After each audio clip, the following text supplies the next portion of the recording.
90.5, 90.4.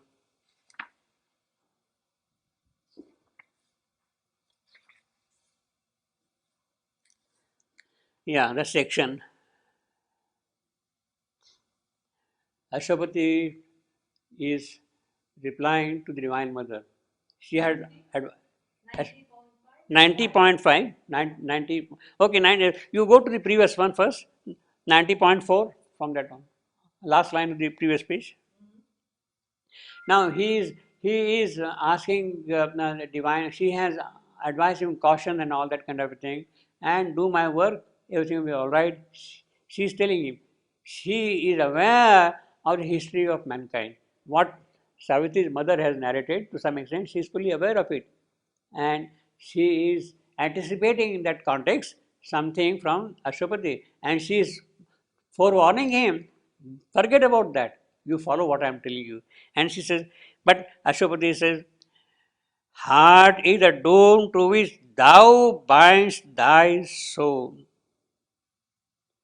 Heart is the doom to which thou bindest thy sons. She is telling the Divine Mother, look, you are binding your son to this doom. What kind of mother you are? You see, it is the same thing which Savitri's mother is asking, what kind of God is it yours who has bound us to this calamity? So this thing is exactly similar to what she has said. What kind of God is it? You are Vishnu who has given us this misery. Hard is the tomb to which thou bind thy sons. How long shall our spirits battle with the night? Yes, we have been waging these wars. How long? How long it will go on? Will it go on and on like that? And bear the defeat and the brute yoke of death? We who are vessels of deathless foes and builders of the godhead of the race. Yes, we are the builders of the new race and all that thing. He has got that confidence already. But you are banding us to this littleness, you see. How long? And then he says, yeah, 9012.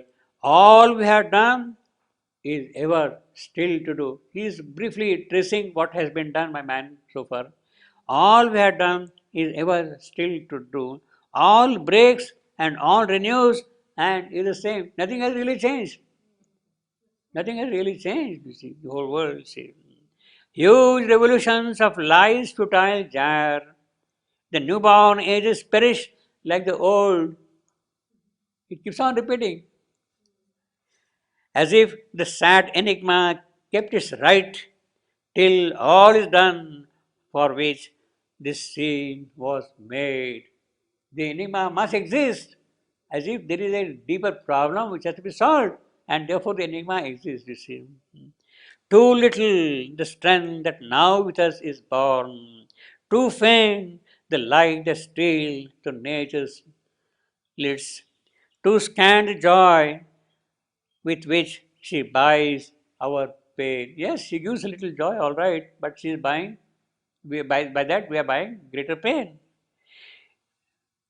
And then he moves on further. Next line, 9018.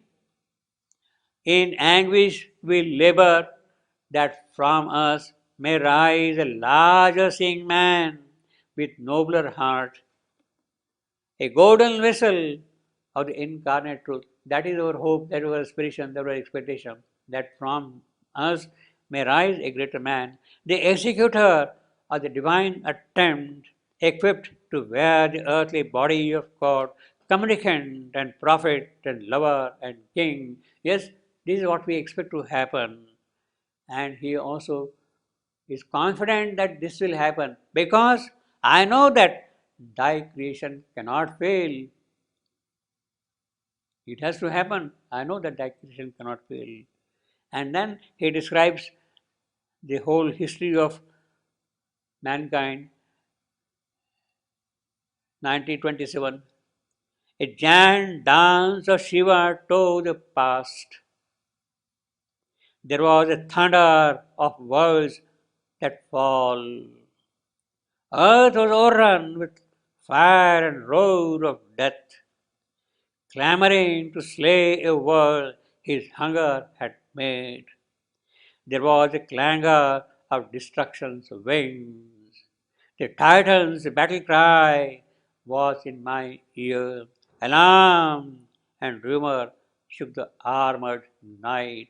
This is exactly the scene of the fall of Paris, the Second World War. The Mahakali's dance there of destruction. A giant dance, exactly. In fact, these lines were written more or less around that time, in the around 1942 or so.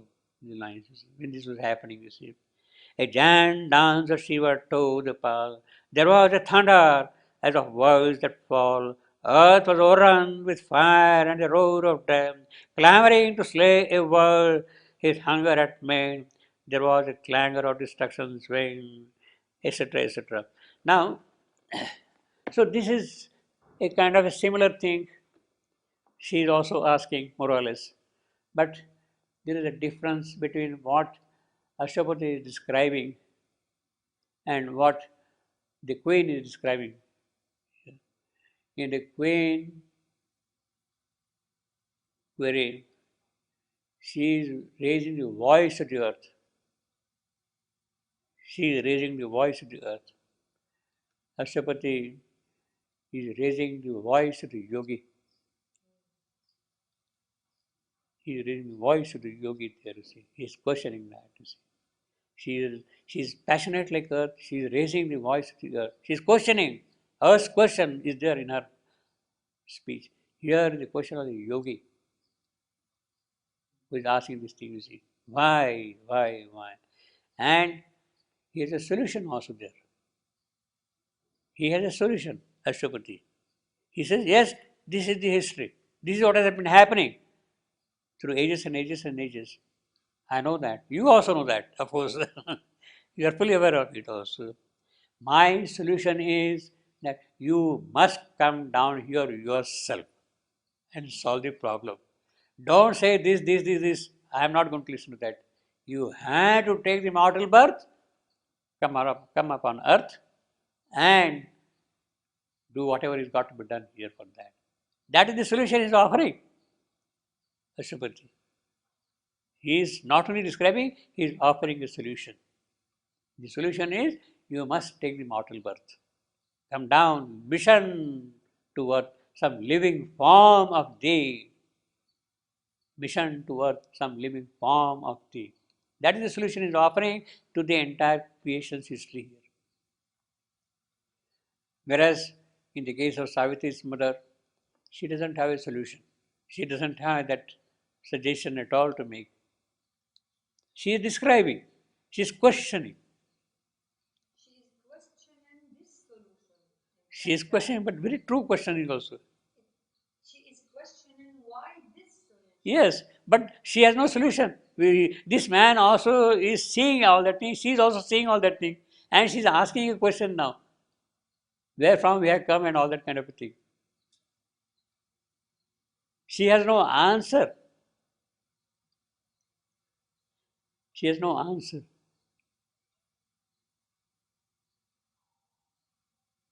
Her finally what she is saying is, whence rose the call from sorrow and pain?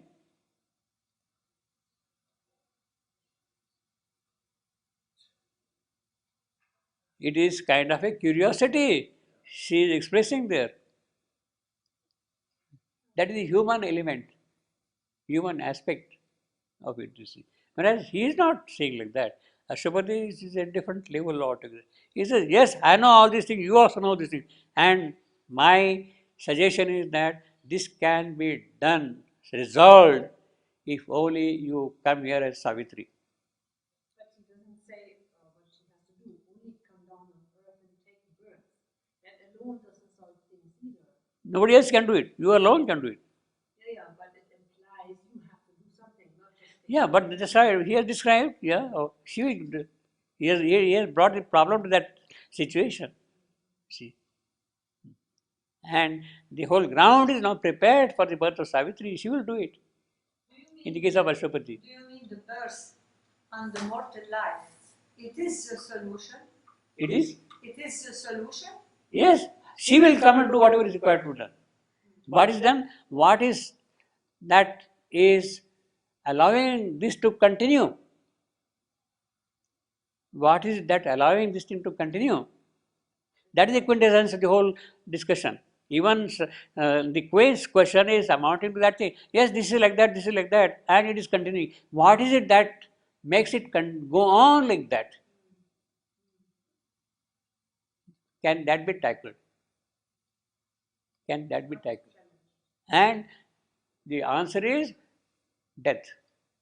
Life is not able to progress because of death.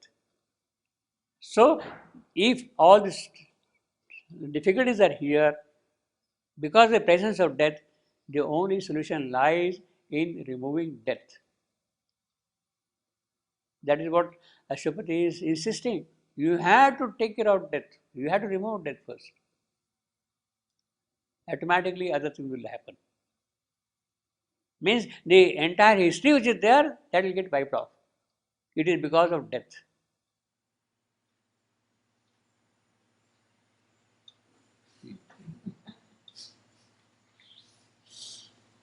Directly, Malavi can ask Narad, where is your Vishnu? Bring him down just now and let me know that. No, she is not asking. She is putting a human question. But that time it's not. She has no that yogic uh, capacity to see what can really bring the solution. She is not aware that the solution is already there in front of her in the form of her daughter.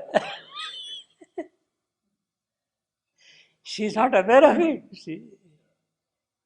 The solution is already there. She does not see that, and it is that which will Narada will make her realize that look, the solution is in your daughter. To all that, you see. So there is a difference between what the same history is traced in two places in different contexts, and you can see the difference between these two. Here he comes and demands, because of this, I want you to take the mortal birth. In other words, if we are really seeing a true problem, the way the queen has seen it, she has seen the true problem. There's no doubt about that. We also see that problem also. But we had not built into ourselves the capacity to receive a solution. That is our laziness. That is our lack of sadhana, tapasya, yoga, what you want to call it. Ji. That is our incapacity. We see the solution, we see the problem, but to receive the solution to that, we are not prepared ourselves. But can I ask a question? Yeah. So in real life, when now the two avatars came in 1870, Mother Shobhindra, they came. So did they come not because Earth asked them to do? Was there somebody on Earth here who asked them to do, or what did they decide now it's time we should do this? We should prepare the Earth for Superman. No, Was it decided by themselves and then they came, or was it really somebody on Earth who pulled them? I mean, now I'm talking about us, about mankind. no, as far as men are concerned, we don't have any solution at all. No, no, we have absolutely no capacity, no idea, no solution also. They decided to come. Yeah, obviously. Rather, they, in the sense that the whole thing had come to a fairly matured point for them to take things forward. No, it cannot continue otherwise. No, exactly. If things have to progress, they had to come and take things forward. It's enough now. Yeah. But at the same time, it means that we have, if we have to participate, we have to become really aware of that thing. We have to prepare ourselves. You see, We have to prepare also. And that capacity is given to us. That basic stuff is there in us. Our soul is there. If it comes forward, finished. You see? It's finished, you see. Dr. Aurobindo, he is the avatar. He is not the human being. Well, but He he, came, I mean, like Ashwapati, he is a yogi. yeah, but then he had assumed entire burden, entire ignorance, entire incapacity of man, of mortal being. Without that thing, he cannot experience and take it forward. Exactly. Yes. He doesn't know what to do. But we are like the queen. I mean, we are not the avatar. We are the human being. We can ask this question. We cannot do this. No, but I will say, we are very lucky that we are human beings. We are very lucky in the sense that there is, in the sense that there is something very sweet in us which is open to that. If that comes out, no problem at all. Everything will be taken care of then. You see, if that comes out, you see, we are lucky that gift is there, which even the gods don't have. They don't need it. They don't, no, we can't say they don't need it. If they want to remain happy in their own world, okay, forget. Same way, it is also true for us. If you want to remain happy in ignorance, mortality, it's all right.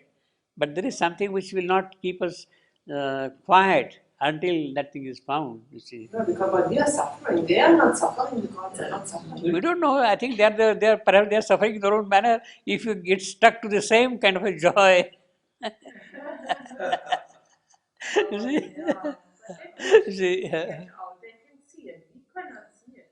yeah, yeah. Well, basically, they are typal beings. They are frozen things, qualities, and all that thing. Here we have got a continuous progress possible. Continuous progress. That is the gift which we have got because of the psychic which is there in us. But the gods, they can see how things Let them see. So, but it doesn't go very far. they are creators. It doesn't go very far. You see, yeah. Here, the normal. In fact, that is the mystery of it. There is a line later on in Savitri which says, "What the white gods had missed." Yes. Yes, That we are working on. yes, We are getting the full load. yes.